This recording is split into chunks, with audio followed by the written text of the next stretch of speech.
नमस्कार। आज की बड़ी खबर, कानून के रखवाले ही बन गए कानून के खिलाड़ी। कानपुर में 2015 का पुराना केस फिर सुर्खियों में है और इस बार कहानी के किरदार हैं दो दारोगा जिन पर आरोप है कि उन्होंने विवेचना को बना दिया विवाद। अखिलेश दुबे और उनके खास साथियों पर आरोप है कि शिकायत करने वाले को ही आरोपी बना दिया गया, गवाहों के शपथ पत्र पर नाम जोड़कर केस फाइनल कर दिया। सवाल यह है, क्या यूपी पुलिस की विवेचना गवाहों की कलम से लिखी जाती है या कानून की किताब से? आज हम खोलेंगे इस खेल का पूरा और पूछेंगे सिस्टम पर सवाल उठाने वाला ही हमेशा आरोपी क्यों बनता है। तो तैयार रहिए, क्योंकि ये कहानी है कानून की उन धाराओं की जिनका इस्तेमाल इंसाफ दिलाने के लिए नहीं, डराने के लिए किया गया। कानपुर की मिट्टी फिर हिल गई है साहब। इस बार कहानी में एंट्री हुई है दो दारोगाओं की जिन पर आरोप है कि उन्होंने 2015 में कानून की किताब को कस्टमाइज्ड एडिशन बना दिया था।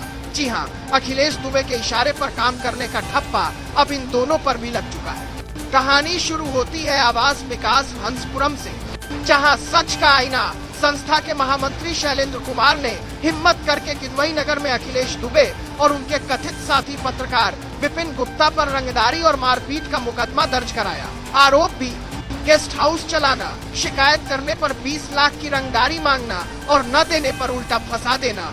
अब जरा सोचिए, सिस्टम कितना हाई टेक है कि शिकायत करने वाले को ही आरोपी बना दिया गया। अदालत के आदेश पर बाबूपुरवा में मुकदमा लिखा गया और 3 और केस तो बोनस में ठोक दिए गए। जांच में खुलासा हुआ कि 2015 के अक्टूबर में फजलगंज और चकेरी में 2 बवाल हुए थे। पुलिसकर्मियों ने खुद वादी बनकर रिपोर्ट लिखी और भीड़ के खिलाफ मुकदमा दर्ज कराया। चकेरी में दरोगा विक्रम सिंह ने चौकी घेराव केस में 29 नामजद बना दी।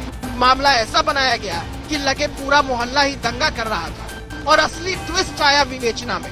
दारोगा अनुराग सिंह ने शपथ पत्र के आधार पर शैलेंद्र का नाम आरोपियों की लिस्ट में घुसा दिया। मतलब गवाह बोले नाम जोड़ दो और नाम जुड़ गया। किसी को बयान लेने की जहमत नहीं, सीधे केस फाइनल। इसी तरह फजलगंज केस में भी धार्मिक जुलूस के दौरान हुए विवाद में दारोगा रमाकांत दुबे ने गवाहों के शपथ पत्र से शैलेंद्र का नाम आरोपियों में डाल दिया। यानी शिकायतकर्ता से लेकर गवाह तक सब मैनेज, और सिस्टम ने इसे न्याय प्रक्रिया कहा। अब डीसीपी दक्षिण दीपेंद्र नाथ चौधरी ने कहा है कि दारोगा अनुराग सिंह और रमाकांत दुबे की भूमिका जांच के घेरे में है और विभागीय कार्रवाई होगी। लेकिन सवाल यह है कि सिर्फ 2 दारोगाओं पर ही क्यों गाज गिर रही है? क्या ये पूरा खेल अकेले खेला गया था या कहीं सिस्टम के बड़े बड़े खिलाड़ी भी इसमें शामिल हैं? जनता पूछ रही है, न्याय मिलने में 9 साल क्यों लग गए? और जब जांच शुरू हुई है तो क्या ये जांच आधी अधूरी रहेगी या फिर सच में कोई बड़ा नाम भी सामने आएगा?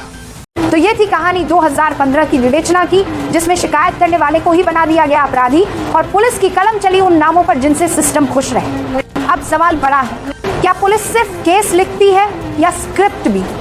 क्या गवाह के शपथ पत्र से ही तय होगा कि कौन अपराधी है और कौन निर्दोष? और सबसे अहम, जब जांच करने वाले ही जांच के घेरे में हो तो न्याय दिलाएगा कौन? सवाल जनता का है, जवाब सरकार को देना होगा, क्योंकि कानून का काम डराना नहीं, इंसाफ दिलाना। और अगर कानून के रखवाले ही सत्ता के इशारे पर चलेंगे तो जनता किस पर भरोसा करेगी? फिलहाल हम अपनी नजर इस जांच पर बनाए रखेंगे और उम्मीद करेंगे कि इस बार गुनाहगार कटघरे में खड़े हों, ना कि वो लोग जिन्होंने सिर्फ सच बोला। क्योंकि ये सिर्फ एक केस नहीं, सिस्टम के चेहरे का आईना है।